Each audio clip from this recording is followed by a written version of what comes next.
Hello everyone, আবার একটা নতুন ভিডিও নিয়ে চলে এসেছি আপনাদের সাথে।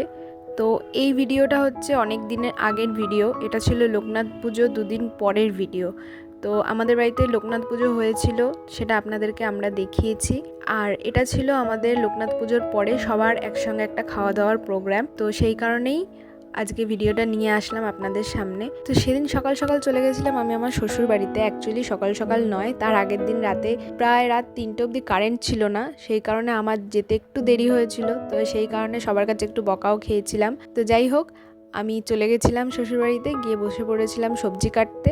আর আমার সঙ্গেই বসে পড়েছিল আমার ছোট ননদিনী। তিনি আমাকে বলছেন, ওখানে বসে বসে ও অনেক কিছুই বলছে। তার মধ্যে আপনাদের বলি, ও আমাকে বলছে যে আমার বৌদি আমাকে খেতে দেয়নি। তো তখন বাজে বেলা 11:30। ও তখন আমাকে বলছে, বৌদি আমাকে খেতে দাও, কিছু রান্না করে দাও। তো তখন আমাদের হাতে প্রচুর কাজ, সেই কারণে ওকে বিস্কুটের কৌটোটা হাতে ধরিয়ে বললাম যে তুই বিস্কুট খা, বিস্কুট খেয়ে জল খা, ততক্ষণে আমাদের রান্না হয়ে যাবে, তারপর তোকে খেতে দেবো।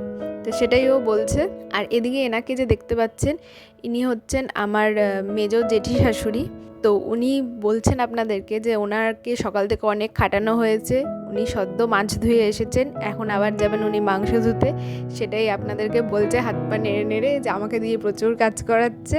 আর ওদিকে ইনি হচ্ছেন আমার বড় জেঠি শাশুড়ি। আর উনি বলছে হ্যাঁ, ওকে দিয়ে এত কাজ করিয়েছি যে ও একদম নার্ভাস হয়ে যাচ্ছে যে কোন কাজটা আগে করবে কোন কাজটা পরে। তো সেই দিনটা বেশ আমাদের মজায় কাটছিল, গল্প খুনসুটির সঙ্গেই সারাটা দিন আমাদের কেটেছে।